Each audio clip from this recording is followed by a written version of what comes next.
अचानक एक lady inspector आली, कॉलरच धरली माझी. बापरे. ज्ञानात तुला तर ना मी आता गुरु महाराज सगळे गाडी बिडी लावून आणि मला बरंच काय बोलायचं होतं. कसं काय बोलते घाम फुटला.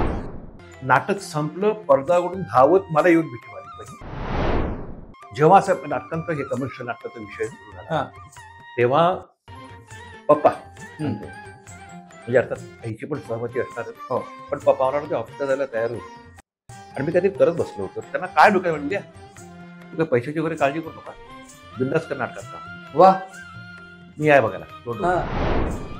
ऍक्च्युली ती होती रुईयाला, ती सायन्स करत होती, पण बहुतेक तिच्या नशिबी मीच होतो. त्यामुळे ती 6 महिने ते करून तिने कॉमर्सला ऍडमिशन घेतली कोदाडला. बर. मी तिला म्हटलं कशाला आलीस तू कोदाडला, सायन्सला असतीस तर आधी तर माझा तुला त्रास नसता. म्हणते बाबा, एक तर श्रीमंत बाबाचं करून करून कंटाळा आला, मला कोणी गरीब बाबा तर देणारच नाही. बरोबरच आहे, आणि कसं दिसत पण नाही मी तसा. म्हटलं मी नाही करत. या अंगठ्या, त्या हातातले धागे, हे सगळं हे तो घेऊन आला. अच्छा. कुठंतरी हे सगळं घेऊन आला. तो माझा टिका जो होता तो डबी भरून घेऊन आला. तो हे त्यांनी बनवलाय. व्हाईट शर्ट असेल, खाली डार्क पॅन्ट नॉर्मलचा, आणि अतिशय करप्ट गव्हर्नमेंट ऑफिसमध्ये काम करणारा माणूस आहे. भित्रा आहे, दाखवतो की तो हिंमतवाला. त्याचं सगळं डिझाईन हे हेमंत देवधरच आहे. आणि मी आणि हिची भांडणं दाखवलेत, दाखवले, तर आम्ही हसायलाच लागायचं करताना, कारण तिला हसायलाच येतं. घरी जशी माझ्यावर खेक असते तसंच तिला करायचं होतं ना. सो इच सीन वॉज मजा.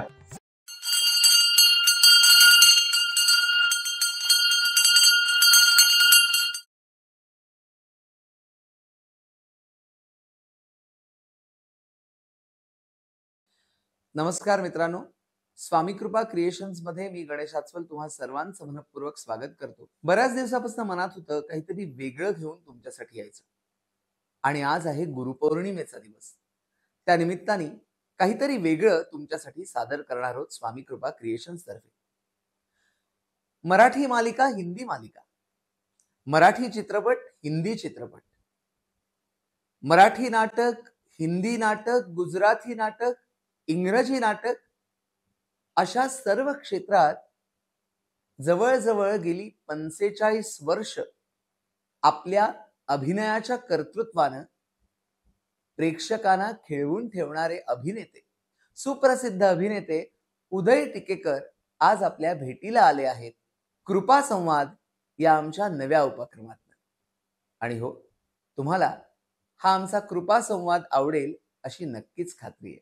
आज खरोखरच आपल्या सर्वांच्याच आयुष्यातील आनंदाचा दिवस असं म्हणायला हवं, कारण खूप दिवसापासून मनात होतं की स्वामी कृपा क्रिएशन्स तर्फे नवीन काहीतरी करायचं, पॉडकास्ट चालू करायचा. आणि आज या पॉडकास्टच्या निमित्ताने कृपा संवाद असं शीर्षक घेऊन आम्ही आलेलो आहोत. आणि आनंदाची गोष्ट ही आहे की मुळात शास्त्री हॉलवासी असणारा माझा मित्र, माझा दादा उदय टिकेकर, सुप्रसिद्ध अभिनेता, तो आज आपल्या भेटीला आलेला आहे. श्री स्वामी समर्थ. तुझं स्वागत आहे उदय दादा. थँक्यू कार्यक्रमामध्ये. आणि तिथपासूनच मला सुरुवात करायची आहे की मुळात शास्त्री हॉलशी जे आपलं कनेक्शन आहे, शास्त्री हॉलमध्ये तुझं गेलेलं बालपण, तर ते सगळं आपल्या जाणून घ्यायला आवडेल आपल्या श्रोत्यांना. सगळ्यात आधी मी तुला, तुझ्या टीमला खूप खूप तुमचं अभिनंदन. तुमचा पहिला एपिसोड आहे ना? पहिला एपिसोड आहे. हो.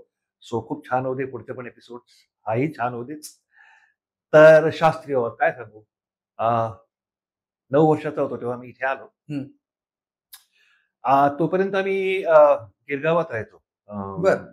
गिरगाव कोर्टची गल्ली होती तिथे एक, पण तिथे सगळे गुजराती फ्रेंड्स होते, आणि शेजार पाजार सगळा गुजराती तेव्हापासून. इथे आल्यानंतर सगळं ते कल्चरच बदललं, कारण तिकडे दारं बंद असायची, जास्ती शेजार पाजार असायचं. पण इथे जे आहे शास्त्री हॉलमध्ये ते काय बरोबर कम्युनिटी लिव्हिंग आपण ज्याला इंग्लिश मध्ये म्हणू, ते काय इथे आल्या बघायला मिळालं की एवढी माणसं एकत्र राहतायत, परत हसत खेळत, एकमेकांची गप्पा मारत. अर्थात हळूहळू ते बघायला मिळालं, पण हे जाणवलं की हे वेगळं आहे काहीतरी. आणि ते इतकं छान वेगळं वाटलं होतं की आम्ही शेजार पाजार हा आपण शेजारी, आमचे शेजारी असेल तसं नाही, सगळं एकच कुटुंब. मला वाटतं किती 350 कुटुंब आहेत आपल्या इकडे, 350 फॅमिली. तर ते म्हणजे कोल्हटकर, कान्हेरे, अस्वल, टिकेकर नाही, हे शास्त्री हॉलकर फॅमिली की तेव्हापासून बघायला मिळते. आजताग आहे. खरंय. खूप विषय निघतात की म्हणजे माझ्या फील्डमधले माझे को ऍक्टर्स डिरेक्टर्स हम्म. म्हणतात, अरे तू ग्रॅट्यूड क्या कर रहा है, तू उधर आ जा ना, गोरेगाव माझ्या म्हणतात नाही, शास्त्रीय रोल छोड के कहीं नाही, वा. कुठेही जायचं नाही. हम्म. घेतलं तर तिकडे घर वगैरे असतं तर गोष्ट वेगळी, पण हम्म. शास्त्रीय रोल नाही सोडायचं काही. म्हणजे स्वानंदीचंही तेच म्हणणं आहे आजही की हम्म. शास्त्रीय रोल नाही. माझ्या आईने पण मला सांगितलं होतं, तू बाकी वाटेल ती घरं घे, विक, काही कर, शास्त्रीय रोलचं विकायचं नाही. म्हटलं अगं हा म्हणजे प्रश्नच उद्भवत नाही की शास्त्रीय रोल सोडून कुठे जायचं. बरोबर. सो तिथला गणपती म्हण, दहीहंडी म्हण, होळी म्हण, इतकं छान घरोब्याने हे सगळं साजरं होतं. खरोखर कुठली फॉर्मॅलिटी नाही. म्हणजे कोणीही कुठलाही मुलगा येऊन मला सांगू शकतो, हे उद्या उद्या जाता तू चल आपल्याला तिकडे चहा प्यायला जायचंय टपरीवर, आम्ही जाऊ टपरी जातो. सो इतकं इन्फॉर्मल वातावरण आहे. आणि विशेषतः आमच्या क्षेत्रात शूटिंगवरला आल्यावर तिकडे सगळं फॉर्मल बरं. इथे आल्यावर खऱ्या अर्थाने घरी आल्यासारखं वाटतं, माहेरी आल्यासारखं, रिलॅक्स काही. ऍक्च्युली शास्त्रीय किती बोलणं तेवढं कमीच आहे. गणेशोत्सवाबद्दल मला जाणून घ्यायचंय, कारण लेझीम आणि हलगी हे खूप महत्वाचं. होय होय, ते मी आता हल्ली गेले 2-3 वर्ष नाही वाजवत आहे, 4-5 वर्ष मला वाटतं. पण इथे आल्यापासून मी तेव्हा तबला शिकायचो, तर मी त्याच्यामुळे मला ते हलगी वाजवायला जमलं. आणि मग मी तो एक हलगी पुढे राहून हलगी वाजवायची, मग हळूहळू ते हलगीचे स्टेप्स मध्ये रूपांतर करणं, बरोबर, किंवा वेगवेगळं, मग परत हलगी कोणातरी घेऊन परत नाचायला जाणं, तो एक वेगळाच उत्साह. पुन्हा एकदा शास्त्रीय त्याच्यामध्ये महत्व आहे, आमचं काही नाही. ते शास्त्रीय आमच्यावर संस्कार केलेत की आपली मिरवणूक सुद्धा कशी जाते, सगळे म्हणजे लहान बाळांपासून वयस्कर सगळे लोक, एक दोरी आपण त्याला घेऊन जातो, दोरी ठेवतो कॉर्डन ऑफ करायला. सो ते सुद्धा एक पार्ट ऑफ कम्युनिटी लिव्हिंगच आहे ना. बरोबर आहे. आणि तो जो काय उत्साह असतो लेझिम आणि हलगी वाजवणं वगैरे, ते स्वानंदीमध्ये पण आलंय. खरंय. माझे पप्पांचा एक व्हिडिओ आहे की 88व्या वर्षी त्याला गणपती आणताना बघायचा होता. आपण केनेडी ब्रिजच्या पायथ्याशी थोडा वेळ थांबतो, बरोबर, तर त्यांना मी गाडीने घेऊन गेलो, तर त्यांचा व्हिडिओ आहे फेसबुकवर कुठेतरी, की ते उतरून जे नाचायला लागले टाळ आणि याच्यावर लेझिमवर, तर म्हणजे जे म्हटलं की लहान मुलापासून जवळजवळ 90चे माझे वडील होते त्यावेळेला. सो ते आतूनच सगळं असं होतं की उत्सव म्हटला की गणेश उत्सव म्हटला की सगळ्याच्या अंगातच येतो, प्रश्नच नाही.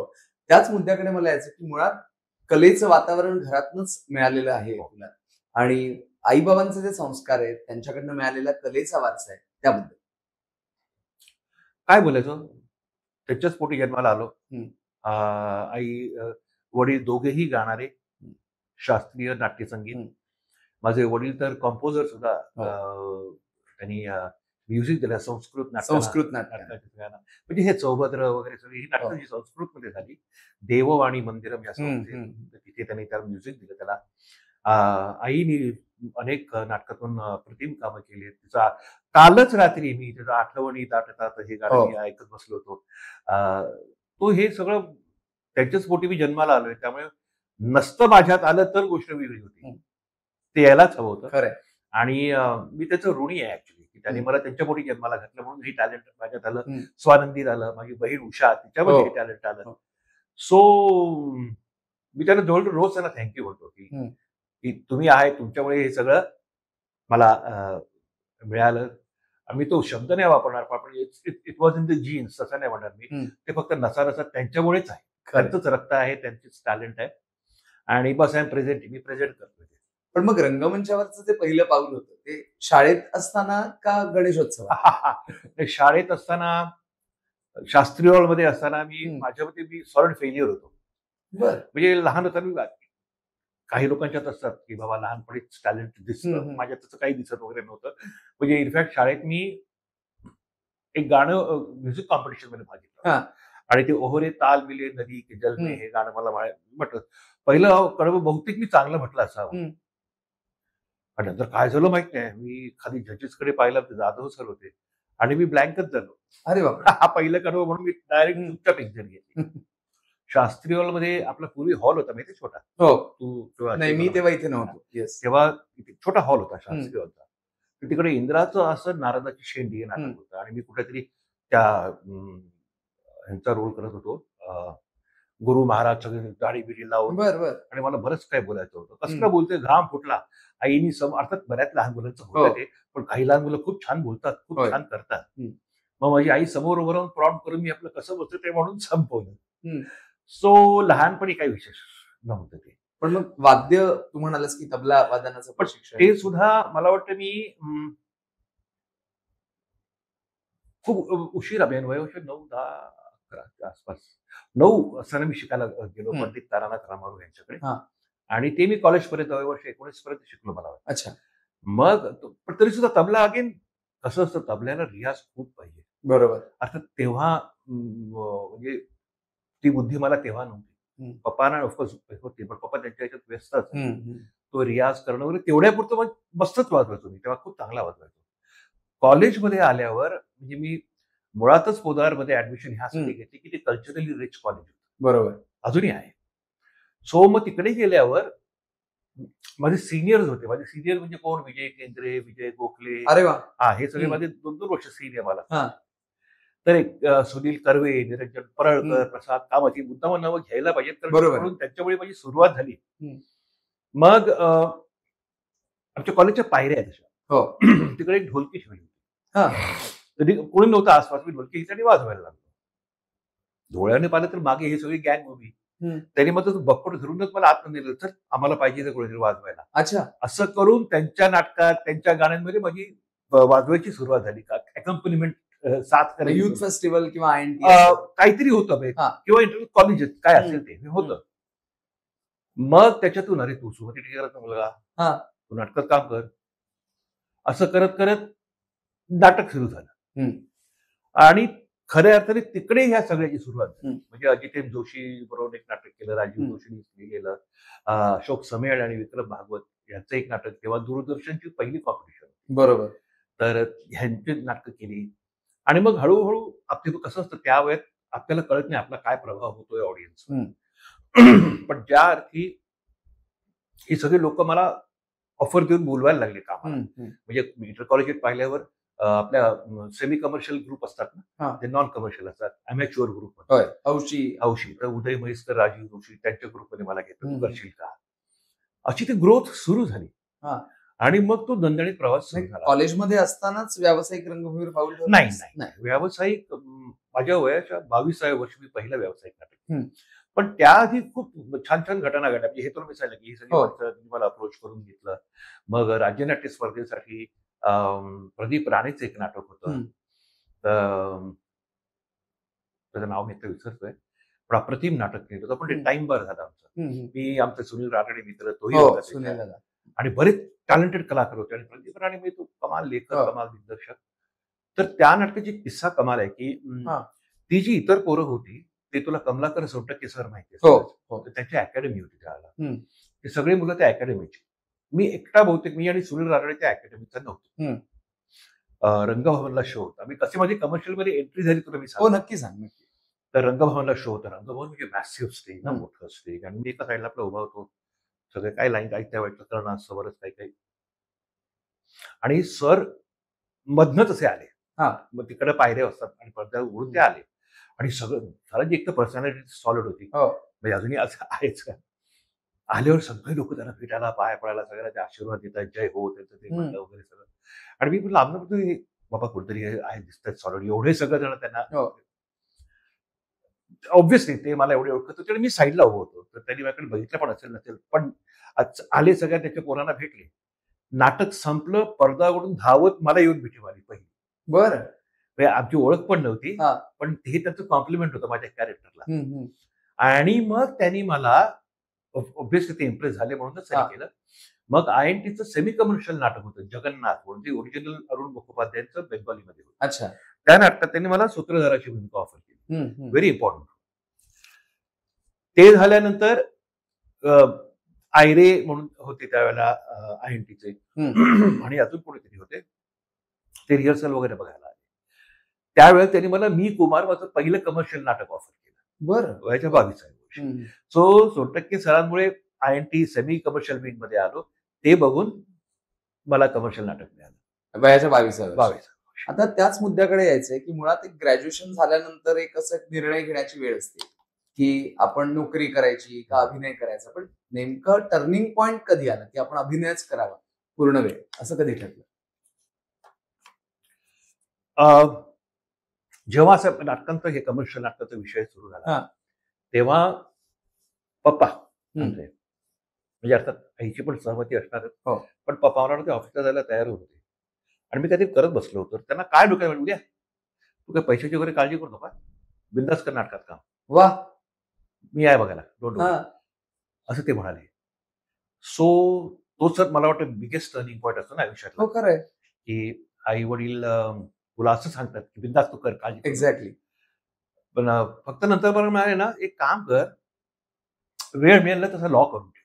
बरं. काय असतं तुमच्या क्षेत्राचं काही खरं नाही, हम्म. समजा कधी काही काम नाही, तुझं लॉ असेल म्हणून मी लॉ करून ठेवलं. हम्म.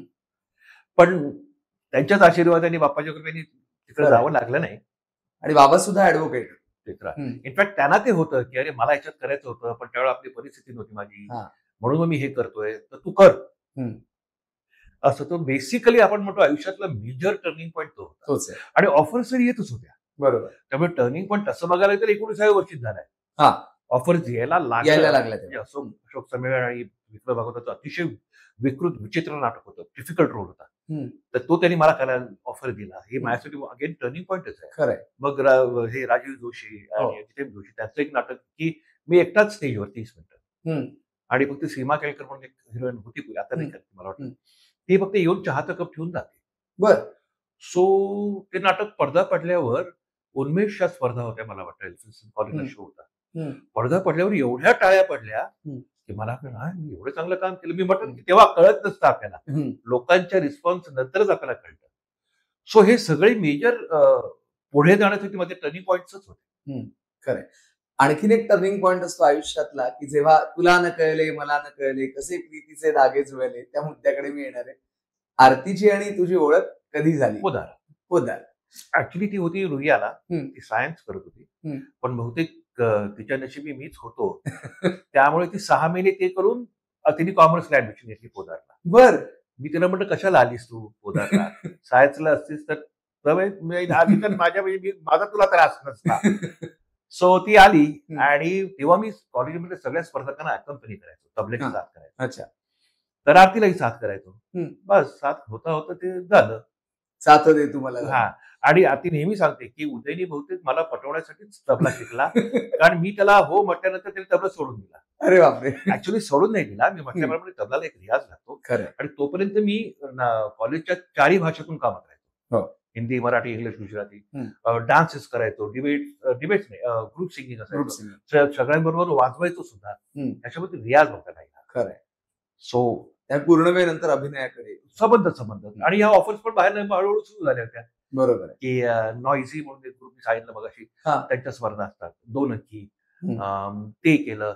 मग हळूहळू विजय गोखलेंनी त्यांच्या बदलाची मंजिरी रंगशारदाच्या नाटकात, आणि त्यांचं एक बालनाट्य होतं त्याच्यात विजयने मला खूप नाटकात कामी दिली. पुढे काही पिक्चर्स केले मी त्याच्याबरोबर.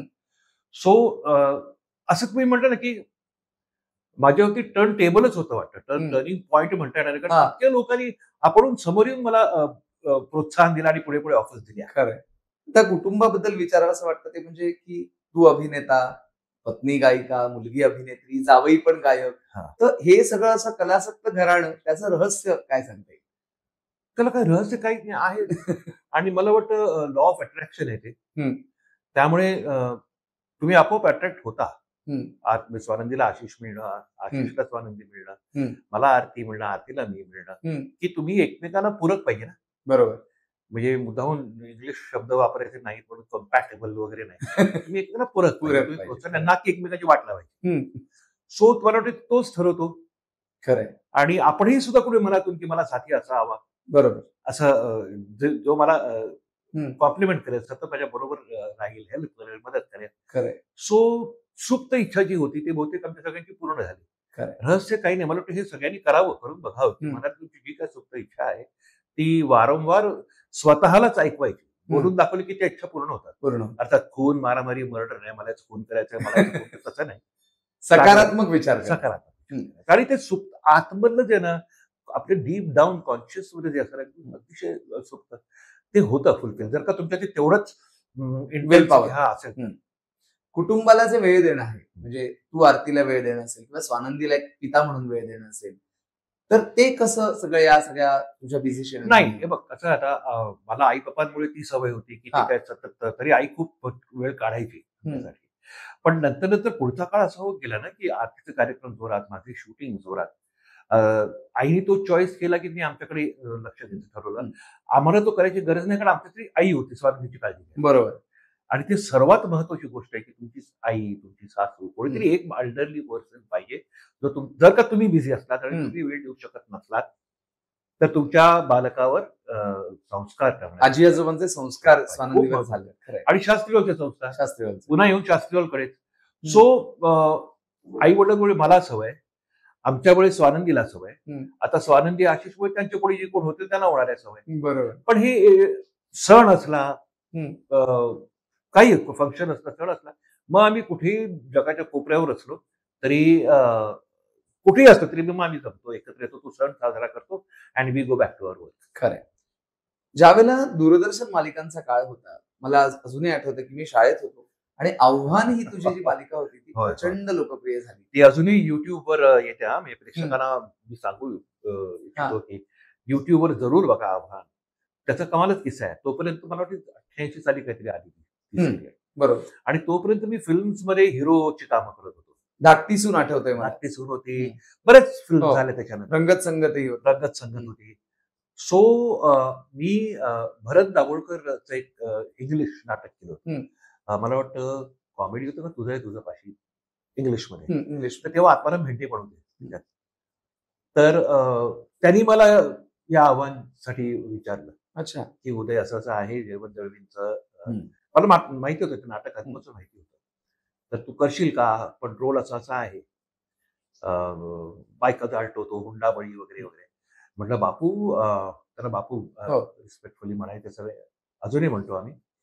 तर म्हटलं बापू मी हिरोची कामं करतो रे, करतो हो. तर ते कसं, ते म्हणाले उदय तू हे कर, तू गेल्यानंतर सुद्धा ह्याच्यामुळे तुला तुझी आठवण करतील लोक.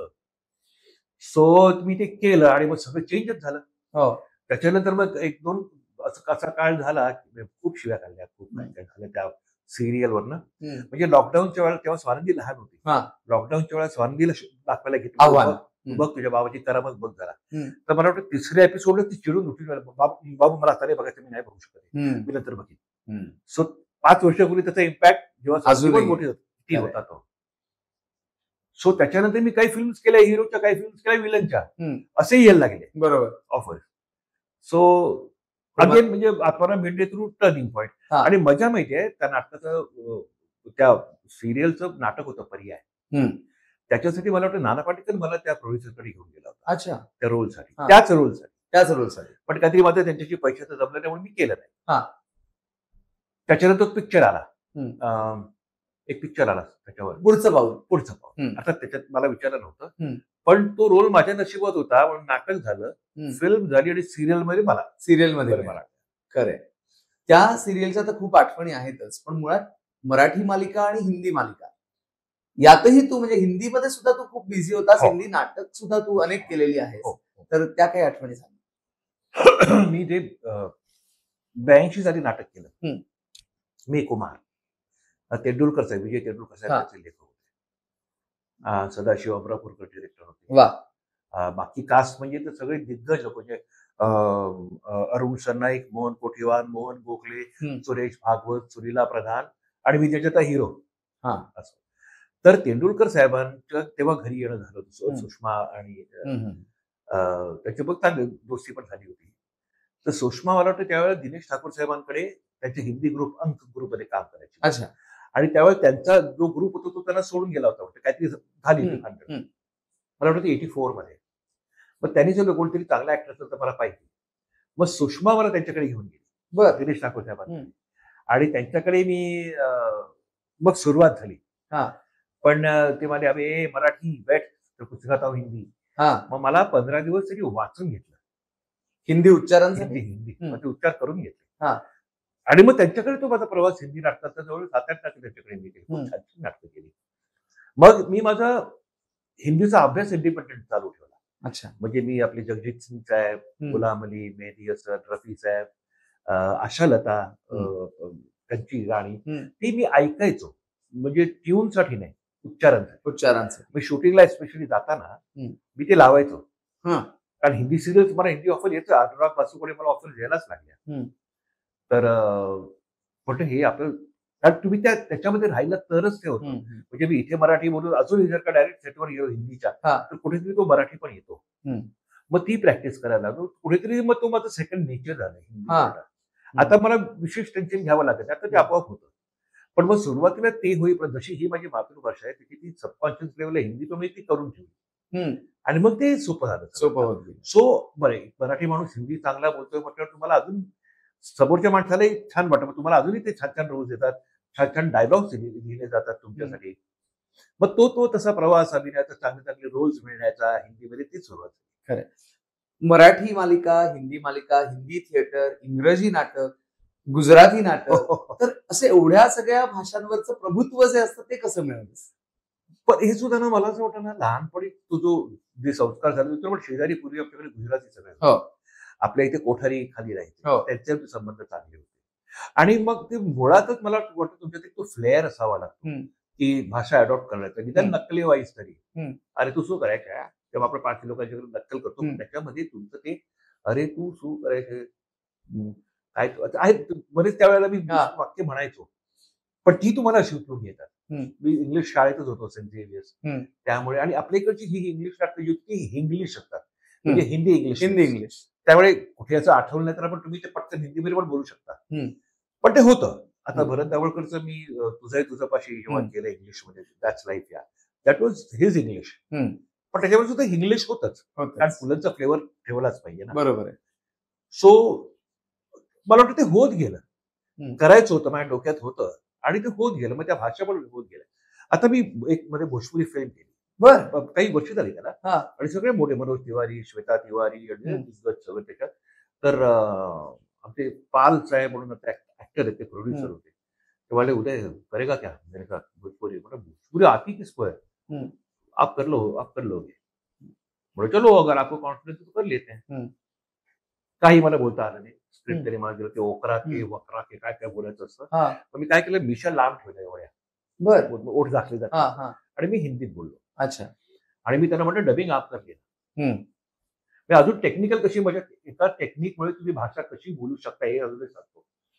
तर त्या डबिंग डिरेक्टरचा मला फोन आला, कोणीतरी तिवारीच होते, त्यामुळे सर आप एक काम करो ना, आप 10 मिनट के लिए आइए, जैसा मैं आपको कहूंगा बोलूंगा वैसा आप करो, अगर नहीं तो आप छोड़ दीजिए, मैं करवा लूंगा किसी और से. आणि त्या माणसाने माझं अख्ख्या पिक्चरचं डबिंग अर्ध्या तासात करून घेतलं. क्या बात है. ते म्हणाले आप नीचे देखो, स्क्रीन देखो मत, और जैसा मैं आपको बोलूंगा बस उतना बोलते जाओ. मग त्यांनी मला एक वाक्य तेवढा आपण कॉपी करू शकतो. बरोबर. आणि मी बोलत गेलो, नंतर मी पाहिलं, अरे म्हटलं हे मी बोललोय एवढं अर्ध्या तासात.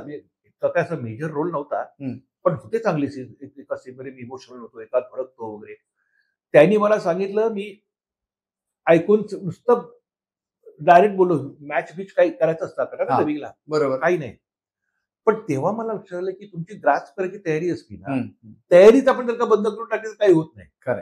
सो म्हणून या सगळ्या भाषा सहजपणे तुम्ही त्याच्यामध्ये करू शकता, त्याच्यामध्ये आपण झेल होऊन जातो. मालिकांबद्दल आपण बोलतोय, तर मला जाणून घ्यायचं की मराठी मालिकांचा सेट, हिंदी मालिकांचा सेट, या सेटवरच्या वातावरणात काही फरक असतो का?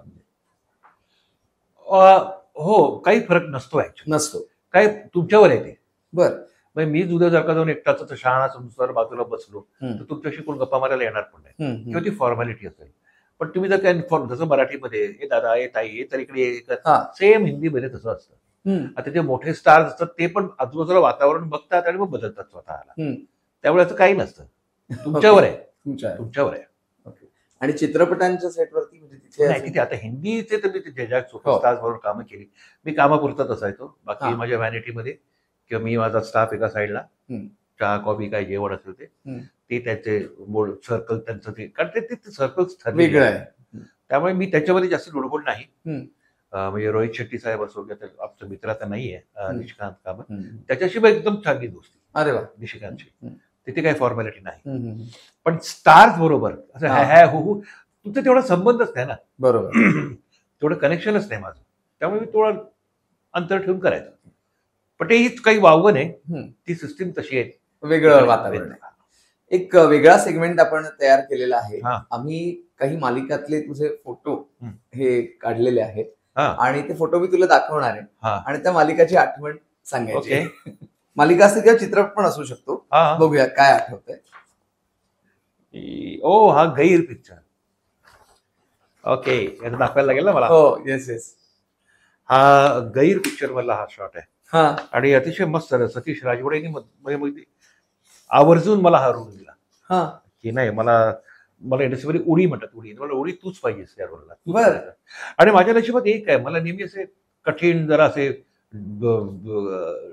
प्रेझेंट करायला जे कठीण रोल असतात ना ते माझ्या वाट्याला खूप येतात. बरं. डिरेक्टर्स म्हणा, माझ्या खूप विश्वास आहे, तसं सतीशचा माझ्यावर खूप विश्वास. आणि हा रोल असा खूपच म्हणजे असं वरवर वाटेल की हा हसरा आहे, येडा आहे, याला काय अक्कल नाही, पण आतून भयानक डेप्थ आहे, त्याला भयानक समज आहे. तो हा पिक्चर गैर. म्हणजे इनफॅक्ट मी प्रोडक्शनच्या माणसाबरोबर पैशाचं बोलत होतो. आणि जगातल्या कुठल्याही मोठ्या प्रोड्युसरकडे जरी गेला त्यांच्याकडे आपल्यासाठी बजेट नसतं. सुरुवातच करतात, देखो यार इस बार बजेट थोडा कम है. म्हणून मी सगळ्यांनाच सांगतो, म्हटलं अभी तो कोई मेरे को मिला भी नहीं, बड़े से बड़ा कोई बोलेगा की आप दिल मांग खोल के ले लो. तर तसं तो माझ्या पैशावर उचत घालत होता.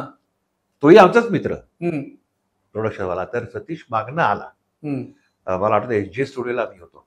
तो आला, उडी बिंदास मांग, मेरे को तू चाहिए, असं सांगून गेला. सो ही त्याची आठवण आणि खूप मस्त रोल होता. सतीश राजवाडेंबरोबर काम करणं ते सुद्धा हा वॉट अ प्लेजर, मजाच. What a pleasure. आम्ही हा पिक्चर केला, मी नंतर अग्निहोत्र मोठी सिरियल ती केली. तो सुद्धा रोल सतीश राजवाडे नाव की तूच करायचा असतो. काय रोल होता तो, माझा खतरनाक रोल होता. अग्निहोत्र सुद्धा एक वेगळाच इतिहास. अग्निहोत्र तर होताच वेगळा इतिहास. त्यातला माझा रोल इतका मल्टी कलर होता, इतके त्याला रंग होते वेगवेगळे. मग तो आधी मद्रास डिरेक्टर, साऊथ ती भाषा, थोडं तो टोन मेकअप मध्ये ठेवलेला त्यांनी. मग तो असतो खरा बदमाश, मग ती बदमाशी दाखवून मग पैशाची गफलती करणारा असतो ते त्या ह्याच्यामध्ये. मग लोक मागे लागतात, पळून जातो, अत्यंत गरिबीची हालाकीत असतो. तर तो एक गेटअप्स ते वेगवेगळे ते कॅरेक्टर. मग वाड्यावर येतो, आधी अतिशय गरीब बनून राहतो, या सगळ्या भावात मधलाच असतो. आणि मग तो जी अरेरवी करतो की हे माझंच आहे आता सगळं. अच्छा.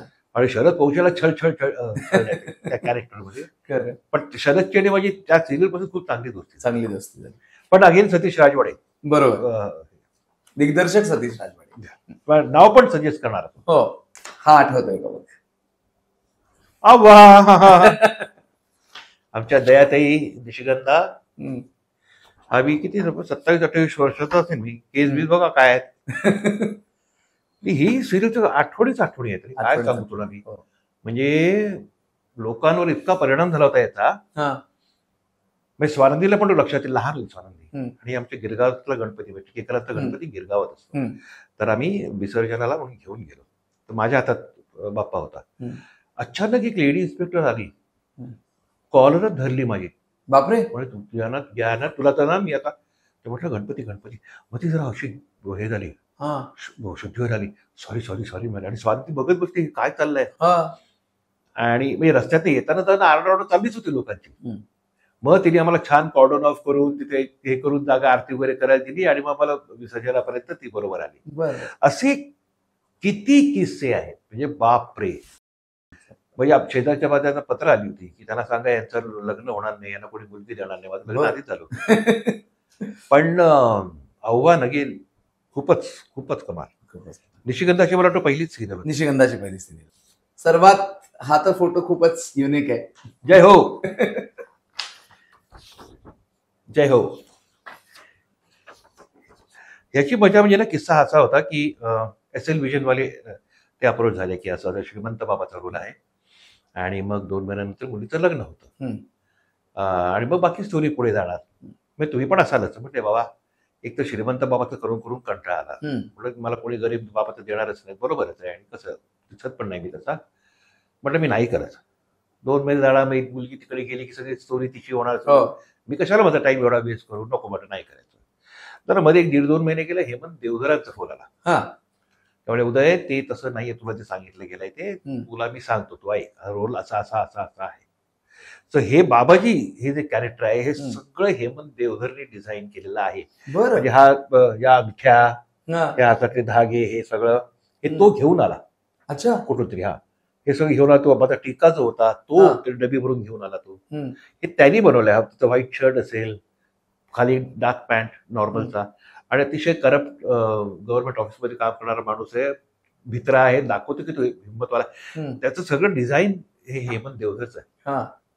मग त्यांनी असं सांगितलं एका सेकंदात, बट मी करणार.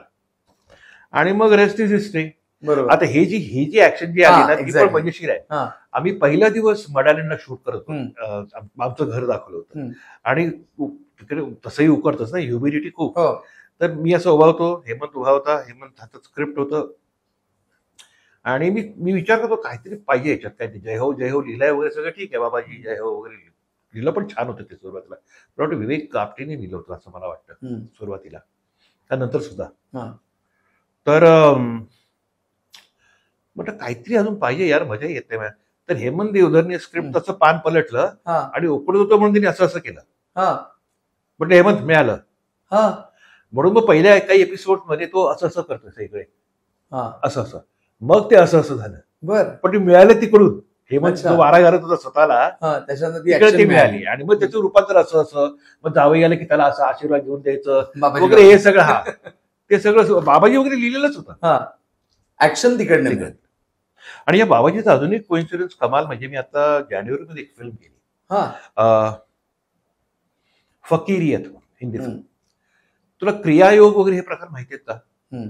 एक क्रियायोग म्हणून अतिशय सोपं योगाचे प्रकार, 2000 वर्षापूर्वी बाबाजी म्हणून होऊन गेले. 2000 वर्षांपूर्वी त्यांनी हा क्रियायोग सुरू केला, आणि आता ते त्याचे अनुयायी सगळे पुढे जाऊन त्याला ते सगळं त्यांचं करतात. तर बाबाजींचा एक खास अनुयायी जो आत्ताच्या जी आमची गुरुमाई म्हणून म्हणतात ते आहेत, त्यांना जाणीव करून दिला की तुझी जबाबदारी काय आहे या आजच्या संसारात. तर तो रोल मला ऑफर केला. आणि सेटवर मी जेव्हा गेलो तेव्हा सगळ्यांचे वेलकम, जय हो. अच्छा, हे जय हो बाबाजी तेव्हा लिहिलेलं, आणि सगळेजण जय हो जय हो. ते फिल्म मध्ये पण आहे. अच्छा. पण ते म्हणजे माझ्या सासऱ्यांनी मला सांगितलं होतं, चुलत सासऱ्यांनी, की तुकाराम महाराजांच्या वडिलांचं नाव बाबाजी होतं. आता हेच ते बाबाजी का मला माहित नाही, पण तुम्ही बाबाजी गुगल केला तर तुम्हाला कळतील. 2000 वर्षापूर्वी ते कुठेतरी ते बाबाजीचा जप करणं म्हणावं, ते कॅरेक्टर कुठेतरी असेल. तर ते हे हा एक कमालीचा कोइन्सिडन्स. मी वेळाच झालो जानेवारीमध्ये, पण अरे मी जय हो बाबाजी जय हो करायचो, हे ते जय हो आहेत आणि ते बाबाजीच आहेत. खरं. हा फोटो तर खूपच महत्वाचा ठरणार आहे. ओरो दिल दोस्ती दुनियादारी, मी आणि आमची कन्या, आणि दिल दोस्ती दोबारा पण. हो, हे ते दोबाराच मध्ये तो आम्ही. आणि मी आणि हिची भांडणं दाखवलेत, दाखवले, तर आम्ही हसायलाच लागायचो एकमेकांची करताना, कारण तिला हसायलाच येतं. घरी जशी माझ्यावर खेक असते तसंच तिला करायचं होतं ना. आणि मस्त मस्त मजा होती. ही टीमच खतरनाक होती. त्यात पहिल्यांदा स्क्रीन शेअर केली का स्वानंदी बरोबर? पहिल्यांदाच. आणि आमच्या दोघांचाच क्रॉस आहे. म्हणजे आमच्या दोघांचंच भांडण दाखवलंय त्याच्यात. सो इच सीन वॉज मजा. खरंय. आणि ती हसायला लागायची. क्लास आहे पण खूपच व्हेरी नाईस. आपल्या टीमनी रिसर्च करून शोधलेले फोटो. मस्त मस्त. आणि हा सेगमेंट तर आपल्या प्रेक्षकांना नक्की आवडणार आहे. पुढचा सेगमेंट आहे ना दादा, खूप इंटरेस्टिंग आहे. दिग्दर्शक आणि मी. तर त्यातला पहिला असा एक मनात प्रश्न येतो की इतकी वर्ष, म्हणजे 1979 सालापासून 2025 मध्ये जवळजवळ 45 वर्ष तुझ्या कारकिर्दीला झालेली आहे. अनेक दिग्दर्शकांबरोबर तू कामं केलेली आहेस. तर त्यातले लक्षात राहिलेले काही दिग्दर्शक सगळेच आहेत, पण तरी सुद्धा मी तुला मगाशी काय सांगितलं की मला बऱ्याचदा डायरेक्टर्स कडनंच कठीण भूमिका असते, स्पेशली की त्यांच्याकडनंच बोलावणं येतं की बाबा तू हे कर. त्यामुळे मी आजपर्यंत जे काम केलंय ते सगळेच खरे फेवरेट आहेत, कारण मला असे रूल्स दिले असे. म्हणजे अगदी नाटकापासून, पहिल्या नाटकापासून, म्हणजे कमलाकर सोनटक्क्यांमुळे मला मी कुमार मिळालं, मग सतीश पोळेकरनी मला पाहिलं, दिलीप कोलटकरनी पाहिलं. हे सगळे जे माझे दिग्दर्शक होते त्यांनी माझी आधीची नाटकं बघून मला कास्ट केल्या, आणि अत्यंत कठीण रोल्स, अत्यंत कठीण. फिल्म्समध्ये सुद्धा सुरुवातीला ते हिरो टाईप होते, पण पहिला जो खरं धाकटे सूरमध्ये खूप वेगळा रोल होता माझा. तो नंतर आता मी नाव घेत नाही, पण एका सिनियरने त्याची स्टोरीज बदलली आणि तो वृद्धाश्रमाकडे नेला. त्यामुळे माझं वेटेज कमी झालं, पण जे आहे ते चांगलं आहे. पण खरं खूप छान डॅशिंग इंटेन्स कॅरेक्टर होतं असो. पण नंतर सुद्धा आता रमेश साळगावकरांनी आव्हान पाहिल्यावर त्यांचं एका पिक्चरचं शूट चाललं होतं कोल्हापूरला, आणि त्यांनी जो विलन घेतला होता त्याला काही 2 दिवस शिकवून दमले, होत नव्हतं. त्यांनी त्याचं आव्हान पाहिल्यावर त्यांनी त्यांचा प्रोडक्शन मॅनेजर घरी पाठवला. सकाळी 9:30 वाजता घरी आले ते. म्हणले काय करताय? म्हटलं काय नाही, बसला. चला कुठे? कोल्हापूरला. कोल्हापूरला आता? होय हो, तिथे 3 दिवस पिक्चर शूटिंग थांबवलंय तुमच्यासाठी. बरं. तर मला फोन आला होता, आणि त्या प्रोड्युसर साळवी म्हणून मला वाटतं प्रोड्युसर होते, तेव्हा मी 2 दिवस बिझी होतो शूटिंगमध्ये. तर ते म्हणले बरं आम्ही थांबतो. मला मस्करी वाटली, असं कोण थांबत नाही ना, युनिट तुम्ही घेऊन बसलाय. पण खरंच त्यांनी 3 दिवस शूटिंग थांबवलं होतं. मला वाटतं रमेश साळगावकरांनी ते नाव सुचवलं होतं, माझं डिरेक्टर आमचे. तसंच आम्ही सत्वपरीक्षा केलं रमेश साळगावकरांचं. तोही विलन वेगळा छान मस्त रोल होता. सो आता हे सगळेच डिरेक्टर्स आहेत की ज्यांनी सतीशचं मगाशी नाव घेतलं. आत्ता मी अजून एक मराठी फिल्म केली, टॅक्सी ड्रायव्हर म्हणून. त्याचे डिरेक्टर संदीप, आणि आमचं तो प्रोडक्शनचा बघतो. तर त्यांनी ते सुद्धा खास असं सिलेक्टेड छान, त्यामुळे सगळ्यांचीच नाव यायला पाहिजे, एखादं असं कोणाचं नाव नाही. आमचा मित्र कशी म्हटलं जो गेला निशिकांत कामत, त्याचं तर म्हणजे की त्यांनी मला एका वर्षात 3 पिक्चर दिले. म्हणजे लय भारी नावाचा मी पिक्चर केला, रितेशच्या वडिलांचा रोल केला, त्यांच्या देशमुखांच्या. तर मला वाटतं बरेच दिवस ते बरेच मोठी मोठी नावं झाली, पण डेट जुळत नव्हत्या, काहीतरी होत होतं. तर तो माझ्या नशिबात आला. मी हो झालो. अमेय कोपकरांचा मला फोन आला, मी हो म्हटलं, गेलो तिकडे शूटिंगला. तोपर्यंत निशिकांत कामत आणि मी 20 वर्ष एकमेकांना ओळखत होतो. पार्ट टाइम मध्ये वगैरे भेटायचो. काम कधीही नाही केलेलं. एक सीन, 1.5 पानाचा सीन होता, ज्याच्यामध्ये मी रितेश, तो केळकर, आपला शरद केळकर आणि त्याच्या वडिलांना खूप काहीतरी सुनावतो. असं माझ्याच वाड्यामध्ये खूप बडबडतो, आणि अख्खं मीच बडबडतो. तुम्ही समोर उभे आहेत. रितेश माझा मुलगा आहे, पण शरद केळकर त्याच्या वडिलांना मी ते विलन्स होते सुनावतो. शेवटचा 1.5 तास रामोजी फिल्म सिटीमध्ये स्केड्यूलचा शेवटचा दिवस, शेवटचा 1.5 तास होता. बरं. तर त्यांचे सगळे असिस्टंट निश्चित येतो, म्हणून पडता की दादा रेडी आपण सांग करूया म्हणून. निशीनी मॅसिव्ह हॉल होता तो. रामोजी सगळे सेट मोठे मोठे सेट. त्यांनी वरती दांडीवर कॅमेरा लावला, खालनं मास्टर शॉट घ्यायला, आणि पहिला वन टेक मध्ये with the proper poses, one take okay. तर अख्खा सेटच टाळ्या वाजल्या, आणि निशिकांत वरनं ओरडत आला, रे हा कोण आहे रे, हा काय आहे रे. म्हणजे शरद केळकर, रितेश देशमुख त्या बाजूला खांबाड लपले, लिटरली कौन ही क्या आदमी आहे यार. मग तसे पूर्ण 5 शॉट्स खाली आल्यावर मी केले. ते 1.5 तासात तो सीन संपला. तेव्हापासून निशी इम्प्रेस झाला. मग लगेच त्यांनी मला मदारी ऑफर केली. बरं. मदारीच्या सेटवर त्यांनी मला लगेच रॉकी हँडसम, सगळे वेगळे रोल्स. आणि रॉकी हँडसमच्या वेळेला म्हणालाच होता, सर आता तुम्हाला अजून काय व्हरायटी द्यायची. मी सर नाही, ते आमची दोस्तीच होती. बरोबर.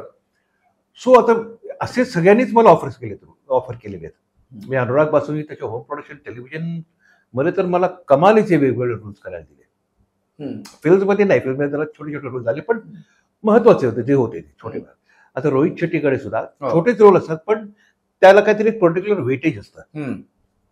सो मी तर म्हणून आजपर्यंत ज्या दिग्दर्शकांकडे कामं केली सगळ्यांनाच क्रेडिट आहे. खरंय.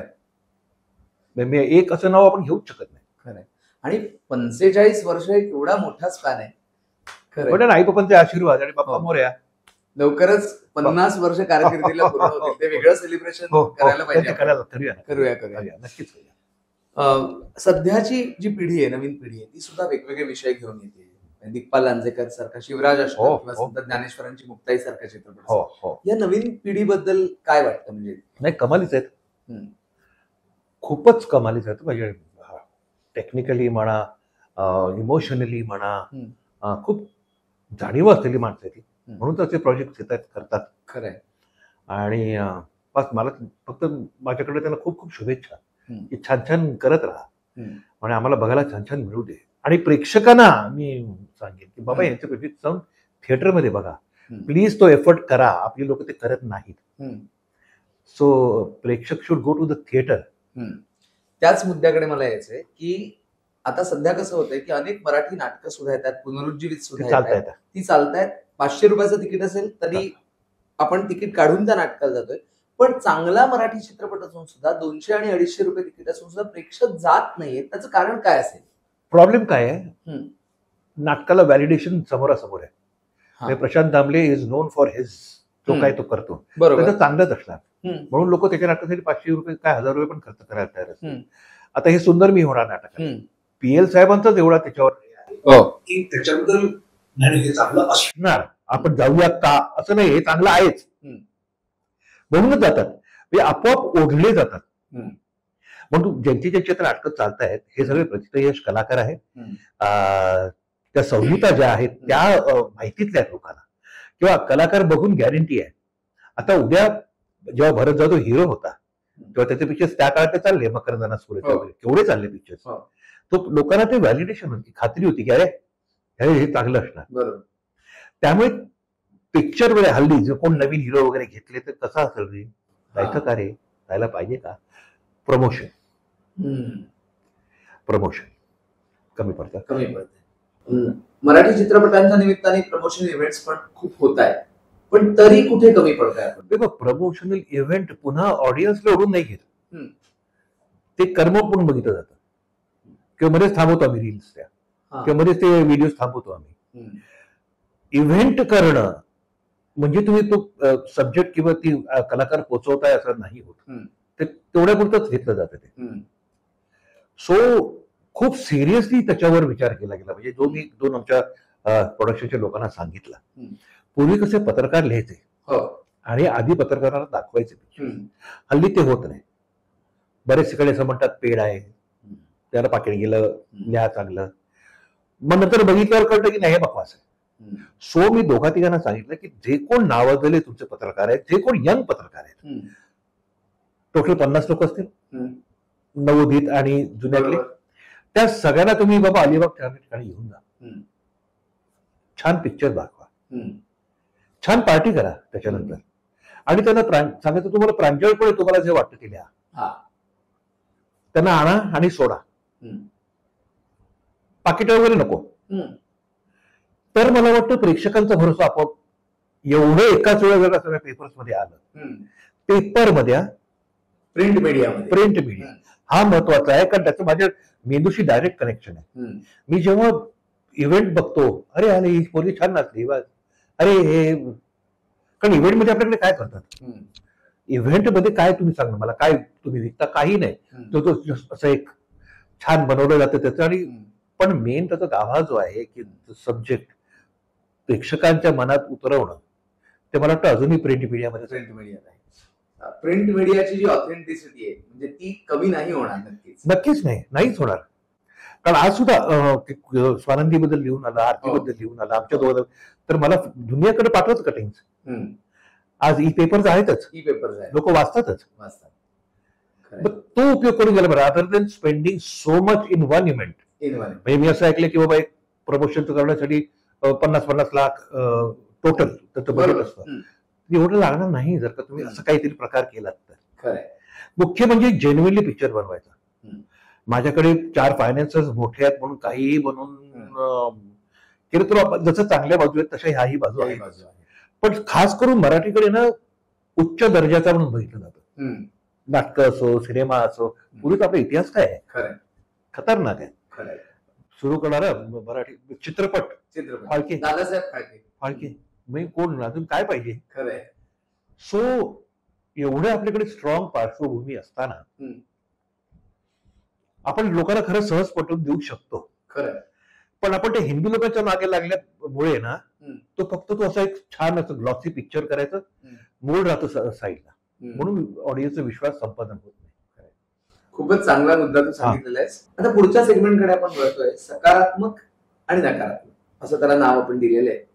आणि सध्या जो ऑडिशनचा ट्रेंड आहे की एखाद्या कलाकाराला जर एखाद्या सिनेमासाठी काम करायचं असेल, मालिकेसाठी, तर ती ऑडिशन पाठवावी लागते, किंवा सोशल मीडियावर फॉलोअर्स किती आहेत यावरून त्याला जी कामं मिळतात, त्याबद्दल तुला काय वाटतं? हे दुर्दैव आहे. म्हणजे आमच्यासारख्या सिनियर कलाकारांसाठी ही दुर्दैवी गोष्ट आहे, कारण मला येतात मेसेजेस कोणीतरी तुमच्यासारखी यंग मुलं असतात, काल परवा मास मीडिया वगैरे काहीतरी करून मोठ्या कास्टिंग एजन्सीमध्ये जॉईन होतात, तो लगेच लाजला तिथे. पण नाही, बरोबर आहे. उद्या जर का मी त्या कास्टिंग हाऊसचा मी हेड आहे आणि मी जर का ह्या यंग पोराला हायर केलाय की you call out actors age 55-60, तर तो मला वाटतं फोटो पण बघत नसेल, वय बघतो आणि एक जनरल हाय हाय पण नसतो. Auditioning for this this this this that age, this is kurta pyjama sending an audition test, आणि मग हॉरिझॉन्टल शूट करा वगैरे वगैरे वगैरे त्यांच्या. त्यांना बाकी काहीही फरक पडत नसतो की कोण आहे, आम्ही कुणाला पाठवतोय. बरं. सो हे आमच्यासारखे सिनियर लोकांसाठी त्यामुळे मी रिफ्युजच करतो ना. बरोबर. नाही, पण जी यंग पोरं आहेत त्यांना फायद्याचं आहे. कारण आज काय आहे, एकाच्या मागे 1,00,000 पोरं उभी आहेत. म्हणजे एकाला काम मिळत आहे तर मागे 99,000 लोक रिकामी बसलेत आणि किंवा आशेवर आहेत मला मिळेल असं. सो त्या लोकांसाठी हे जे येतं सोशल मीडियावर ते त्यांना कुठे ना कुठेतरी फायद्याचं पडतं. कारण ते पोचायचं कसं प्रोडक्शन हाऊसेसकडे, लोकांच्या नजरेत तर तुम्हाला यावं लागतं ना. आणि काम केल्यावर येतात, पण न काम करता कसं, तर ह्या ही यंग पोरांसाठी अगदी चांगली गोष्ट. दोन्ही बाजू. वेब सिरीज वरती जो कॉन्टेंट येतो त्याला सेन्सरशिप नाहीये, तर त्याबद्दल काय आहे? नाही, मला वाटतं ना चांगली गोष्ट आहे सेन्सरशिप नाहीये ती. कारण फिल्म्सला आपण पाहिलं, मी नाव घेत नाही, पण बायस्ड सेन्सरशिप केली की मग त्या फिल्मचं कॉन्टेंटची वाट लागते. तुमच्यासारख्या लोकांच्या लक्षात येईल मी कोणाबद्दल म्हणतोय. ज्या त्या मेकरनी स्वतः सेन्सरशिप ठेवायचं, तू ठरवायचंस की तुला हे दाखवायचंय की नाही. पण नको त्याच्यावर मग चांगले चांगले वेगवेगळे कॉन्टेंट येणार नाही.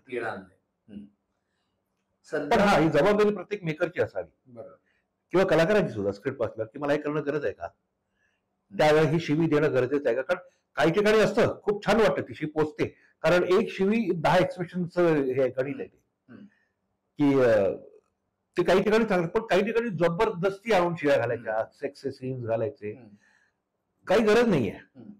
म्हणजे पुन्हा तेच झालं की पूर्वी ते आयटम सॉन्ग टाकायचे, म्हणजे सेन्सॉरला पाठवताना विदाउट आयटम सॉन्ग आणि आउटस्कर्ट्सला दाखवण्यासाठी ना ते गाणं टाकून पब्लिक व्हायचं ते खूप. म्हणजे पुन्हा मी एरियाचं नाव घेणार नाही, पण ते कारण आम्ही ती शूटिंग पाहिलेत, बघितले.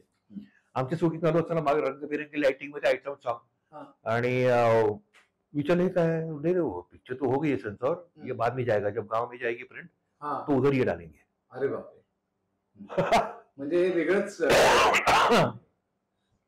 सध्या सोशल मीडियाचा जो वापर केला जातोय की अनेक मान्यवर कलाकारांचं कोणी उठून ट्रोलिंग करतंय आणि मग ते त्रासदायक वाटतं बघता, तर त्या संदर्भात काही सांगू शकशील? नाही, मला असं वाटतं की if I am on social media, I should be ready for anything. मला ते मान का देतील काही लोक, नाही देणार. त्यांच्यासाठी मी तेवढा नसेल मोठा. मला माझ्या वयाच्या किंवा माझी जी कामं पाहिली लोक तेच मला देणार. काल परवा आला पोरगा, तू बिचारा आतून फ्रस्ट्रेटेड असणार, किंवा काही माणसं नोकरी करतायत त्यांना मी होता नाही आलं म्हणून ते फ्रस्ट्रेटेड असणार, ते तुझ्यावर कमेंट करणारच. ते त्यांचं फ्रस्ट्रेशन काढतात म्हणा, जास्त अति लाडात येऊन करतात म्हणा. You have to be ready to accept it, rather ignore it.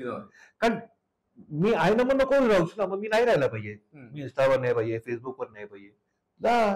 पण तुला तर पाहिजेच आहे, मला पाहिजे लोक माझी फोटोज बघणं लोकांना. मी दोन्ही एका नाण्याच्या दोन्ही बाजू आहेत. त्यामुळे तू किती ऍक्टिव्ह असतोस? मी असतो, मी छान इंस्टावर, म्हणजे मी स्वतःच्या पोस्ट नाही हे करत, पण मी फेसबुक वगैरे खूप छान छान, आता काही आता हल्ली मनाचे समर्थ महाराजांचे रामदास त्यांचे मनाचे श्लोक येत आहेत प्रिंट करून आणि ते बोल, तर मी ते शेअर करतो. काही औषधांचं असतं तर मी शेअर करतो. अशा मी अशा खूप गोष्टी प्राण्यांसाठी कोण काय करताय. आता सगळीकडे वॉटर हार्वेस्टिंग राजस्थानमध्ये वगैरे खूप काही लोक आपल्याकडे महाराष्ट्रात कामं करतायत, तर मग ते सगळं पोस्ट करत असतो जे मला इंटरेस्टिंग वाटतं ते. बरोबर. सो असं मी करत असतो इंस्टावर वगैरे. माझे काही फ्रेंड यंग सगळे पोरं फ्रेंड्स टाकत असतात, त्यांना मग एनकरेज करायचं, ते करतो मी. एखादी मालिका उगीच खत पाणी घालून लांबवली जाते किंवा एखादी मालिका TRP नाही म्हणून अचानक बंद केली जाते, त्याविषयी उगीच लांबवली जाते असं मी म्हणणार नाही, कारण त्या एका मालिकेवर एका वेळा 100 लोकांचं पोट भरलं जातं. म्हणजे मी एकच उदाहरण देतो तुला. 4 दिवस सासूची मालिका होती, 13 वर्ष झाली. त्याच्यामध्ये जो कॅमेरा असिस्टंट होता तो 10व्या वर्षी कॅमेरामन झाला. जी जी यंग पोरं होती त्यांचे संसार, मुलं झाली त्यांना, गाड्या, घर घेतली त्यांनी. सो हा जो इकॉनॉमिक ग्रोथ आहे तो सिरियल मध्ये आहे. त्यामुळे कधी कधी ते उगाच बरं वाटतं. कारण आता ही तुझी 7-8 लोकांची टीम आहे, तर त्याची पोटं भरतात ना. बरोबर. तू जर का उद्या प्रोड्युसर झालास तर ती पोटं नुसती भरत आणि सातत्य राहतं त्याच्यात. आपल्या कलाकारांचा मेन प्रॉब्लेम काय माहितीये, सतत सातत्य नाही. आज मी शूटिंग केलं तर मला पैसे मिळत आहेत. आता मी इतकी वर्ष काम केल्यानंतर जर मी पैसे थोडे साठवले असले तर माझ्याकडे आहे, नाहीतर मी आता गेल्या वर्षभर काम करत नाही तर मी बेकार आहे. मला कोणी फार चांगला ऍक्ट्रेस म्हणून 5 रुपये बनवून देणार नाही. सो एखादा तुमचा शो जेव्हा चालतो जोरदार, people make a lot of money. आणि इट इज व्हेरी, मला हे खूप ऍज अन ऑडियन्स, काय रे तुमचं चाललंय ते मी मनात म्हणतो, जे माझ्या जवळचे म्हणतो की बंद करा रिमोटने. तो त्यांचा अभिप्राय पण बरोबरच आहे, मलाही कळतंय काय खत पाणी घालताय, पण जेवढे दिवस सिरियल चालेल शेवटी तो व्यवसाय आहे ना. खरं. मुख्य म्हणजे अजून एक ट्रेंड असा आलेला आहे सध्या की जुन्या काळातले गाजलेले सिनेमे पुन्हा रिलीज केले जात आहेत, मालिका सुद्धा पुन्हा दाखवल्या जात आहेत. त्याविषयी ओल्ड इज गोल्ड. अजून काय बोलणार, त्याची क्वालिटी, ते जे सिनेमे ज्या पद्धतीने बनवले गेले आणि म्हणून ते चालतात सुद्धा. त्या मालिका परत बघितल्या पण जातात. मला वाटतं लॉकडाऊन मध्ये महाभारत परत दाखवली, दोन्ही आणि केवढी पॉप्युलॅरिटी.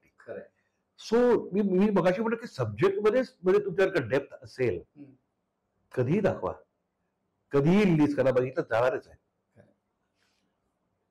मराठी भाषा, मराठी साहित्य, मुळात आपल्या मराठीमध्ये खूप चांगला कॉन्टेंट आहे, प्रश्नच नाही. आणि आज अनेक ठिकाणी म्हणजे फिल्म फेस्टिवल साठी तयार होतात किंवा अनेक ठिकाणी तू सुद्धा परीक्षक म्हणून जात असेल, तर जे येणारं नवीन टॅलेंट आहे त्याच्याबद्दल काय सांगशील? मी मगाशीच म्हटलं ना, येणारे ते लोक आहेत ना, बापरे, ते खूपच शार्प आहेत. टेक्निकली, इमोशनली, लिखाण वाईज खूपच सहज आहे. पण बिचाऱ्यांना काय होतं की फिल्म फेस्टिवलच पाठवावी लागते, त्याचं पुढे काही होत नाही. कारण उद्या जर का मी पैसे घालणार आहे तसं सब्जेक्ट मध्ये, तर तो चालणार आहे की नाही, मला ऍज अ धंदा त्याचं रिटर्न काय मिळणार आहे, तर ते गणित कुठेतरी फसतं. पण कमालीचे आहेत लोक, आणि हल्ली त्यांना हे कळलंय की याच्यातून सुद्धा पैसे कसे कमवायचे. त्याला कळलंय, ती गणित कळली आहेत. मीम्स जे येतात त्याचा फायदा होतो का तोटा? नाही, ते करमणूक म्हणून घ्यायचं. आता बाबाजीच्या मध्ये किती मीम्स झाले आहेत त्यावेळेला. तू मीम्स बाबाजी बघ केवढे तरी क्रिकेटर्सवर वगैरे वगैरे झालेले आहेत करमणुकीसाठी. It's just an acknowledgement of your good work तू जे केलंय ते लोकांना असं वाटतं की त्याचं आपण बनवावं. सो मजेचा भाग म्हणून घ्यायचं, काय एवढं सिरियस घ्यायचं नाही. मगाशी एक मुद्दा विचारायचा राहून गेला की आरती बहिणीला राष्ट्रीय पुरस्कार मिळालेले, तो जो क्षण आहे 2दा, हो, तो क्षण तुझ्या जीवनातला तो कसा सेलिब्रेट केलास? काय नाही, इथे पहिलाच भरून आलं, क्या बात आहे, आपल्या बायकोला हे मिळालं. आणि मग सेलिब्रेट काय करणार, तिला फक्त कॉंग्रॅच्युलेशन, गणपती बाप्पाला थँक्यू, आणि तिच्या आईवडिलांचं कौतुक जास्ती केलं. आणि सेलिब्रेशन काय, ते अवॉर्डचं एक सेलिब्रेशन आहे तिच्या करिअरचं. बरोबर. त्यामुळे अजूनही मस्त वाटतं जेव्हा ते पुण्याला तिच्या घरात जेव्हा फोटो बघतो, सगळे ऊर भरून येते. एवढंच खरं. पण मग सगळ्या कुटुंबाला, मगाशी जो आपण प्रश्न म्हटलं की कुटुंबाला जे वेळ देणे किंवा एकत्र येऊन सेलिब्रेशन करणे, नातेवाईकांसोबत, स्वानंदीच्या लग्नाला तेव्हा सुद्धा अगदी खूप धमाल सगळ्यांनी केलेली होती. सगळे धमाल होती, खूपच धमाल. मी म्हटलं ना, आमचं स्वानंदीच माझा, आरतीचा आणि तिचा एक व्हॉट्सअप ग्रुप केलाय तिघांचा. त्याचं नाव ठेवलंय बंजारे. ते ह्याच्यासाठी की तिघे 3 दिशेला असतात. पण जेव्हा सण असतो, असं काही फंक्शन असतं, तेव्हा आम्ही मग बरोबर एकत्र येऊन अगदी 100% सेलिब्रेशन करून मग परत आपल्या कामाला जातो. उदय दादा, मगाशी विचारायचं राहून गेलं की आपण सगळ्या कुटुंबाबद्दल बोललो, आणि उषाताई, उषा देशपांडे तुझी सख्खी बहीण, तर आम्हाला तिच्याबद्दल सुद्धा ऐकायचं तुझ्याकडे. लहानपणापासून सांगायचं तर मी खूप दादागिरी करायचो त्यावर. ती अजूनही सांगते ते. आणि ती मी जरा उंच आहे, जिप्पाड आहे, ती एवढीशी आहे. म्हणून आम्ही बाहेर कुठेही गेलो की ती सांगते मी याची मोठी बहीण आहे. असं वाटतं तुम्हाला ज्या पद्धतीने आम्ही याची बोलतो. तर हे आमचं रिलेशन अजूनही तसंच आहे. मध्येच भांडायचं पण प्रेमळ. बाकी अकॅडमिकली ती अतिशय हुशार. आता कसं असतं काही जण परफॉर्मर होतात. तर आरती आमच्याकडे टीचर आणि परफॉर्मर. उषान अतिशय सुंदर शिकवते. काही ठिकाणी कार्यक्रम पण होतात. पण तिचं मेन फोर्टे हे शिकवण्यात. अनेक स्टुडंट्स तिने हे केले. स्वतः कॉम्पोजर आहे. तिला छान छान कविता सुचतात, त्याच्यावरती संगीत पण देते. सो आई बाबांची तिकडे त्या बाबतीत तिकडे कृपा झालेली आहे. आणि आहे मस्त आहे तिची फॅमिली, तिचे नातवंड. ती पण सकाळपासून ऑनलाईन आणि सगळीकडे बिझी असते. ऑनलाईन क्लासेस खूप झाले. ते चांगलं आहे सोयीचं. पण खूप छान शिकवते पण ती. आणि कॉम्पोजिशन पण कमाल करते. ती सुद्धा शास्त्रीय करत आहे. ती सुद्धा शास्त्रीय 6वा मजला. त्यामुळे ते एक वेगळं अगदी वेगळं कनेक्शन. आणखीन एक मनात असं येतं की एवढी तुझी 45 वर्षांची या क्षेत्रातली कारकीर्द आणि वेगवेगळी आव्हानं या क्षेत्रात असतात. हे क्षेत्र अनसर्टन आहे. तर करोना सारखा जो एक काळ आपण बघितला त्याच्यामध्ये सुद्धा मनोरंजन सृष्टी ठप्प झालेली होती. या सगळ्या काळामध्ये कोणीतरी आपल्याला असं आवश्यक असतं आधार देणारं आणि आपल्याला सांगणारं भिवू नकोस मी तुझ्या पाठीशी आहे. तर तुझ्या बाबतीत असं कुणाचं तू नाव घेऊ शकशील? आई पप्पा. त्या काळात तेव्हा मला सांगितलं तू काळजी करू नकोस रे, तू कर नाटकाचा, बाकी सगळं मी बघतो, डोंट वरी. कारण तेव्हा पैसा कमी असता ना नाटकात, फारच कमी असता. सो माझे स्वामी तेच. ओके, आई बाबांच्या रूपाने आई पप्पा कृपा आहे. आणि जेव्हा जेव्हा असं वाटलं बाबा की अरे काम स्लो होत आहे का, तर कोणीतरी तरी येऊन पटकन तेवढं काम घेऊन गेलं. तेही माझे भिवू नकोस मी तुझ्या पाठीशी असे सांगणारे भेटले. त्यामुळे कृपा आहे. कृपा आहे आणि अशीच कृपा कायम तुझ्या पाठीशी राहो ही सदिच्छा देतो. आणि कृपा संवाद मालिकेचा हा जो पहिला भाग आहे तो गुरुपौर्णिमेच्या दिवशी आपण प्रसारित करतो. वा वा वा, खूप चांगला योग आहे. तू आम्हाला छान वेळ दिलास त्याबद्दल आभार नाही मानत, कृतज्ञता व्यक्त करतो. बेसिकली मी वेळ दिला कारण मला माझा इंटरव्ह्यू व्हायला हवा होता म्हणून. In fact I should be thanking you की तुम्ही माझा इंटरव्ह्यू करताय आणि तुझा हा मान की पहिला एपिसोड आणि गुरुपौर्णिमेला अजून काय पाहिजे. तर तो तुम्हा आणि सगळ्या टीमला अनेक धन्यवाद. थँक्यू की तुम्ही केलात माझा इंटरव्ह्यू. पुन्हा एकदा खूप खूप शुभेच्छा आणि असेच भेटत राहूया वेगवेगळ्या प्रोजेक्टच्या निमित्ताने. नक्की. धन्यवाद. मित्रांनो, कृपा संवाद मध्ये जेव्हा आपण सुप्रसिद्ध अभिनेते उदय टिकेकर यांच्याशी संवाद साधला, त्यांची वेगवेगळ्या विषयावरची मतं ऐकली, त्यांचं बालपण, त्यांचं कॉलेज लाईफ इथपासून ते अगदी आजच्या OTT प्लॅटफॉर्मला सेन्सरशिप हवी की नको इथपर्यंत विविध विषयांवर त्यांच्याशी गप्पा मारल्या, त्या तुम्हाला नक्की आवडल्या असतील. कसा वाटला आमचा उपक्रम? अनेक वेगवेगळ्या क्षेत्रातल्या मान्यवरांना आम्ही कृपा संवाद मधून तुमच्या भेटीला घेऊन येणार आहोत. तेव्हा त्याकरता तुम्हाला सबस्क्राईब करावं लागेल आमचं चॅनल स्वामी कृपा क्रिएशन्स. आणि हो, आमचा व्हिडिओ कसा वाटला, कृपा संवाद कसा वाटला त्याबद्दलचे अभिप्राय नक्की कॉमेंट बॉक्समध्ये कळवा. तुम्हाला आमच्याकडनं कोणाकोणाच्या मुलाखती ऐकायला आवडतील हे सुद्धा कळवा.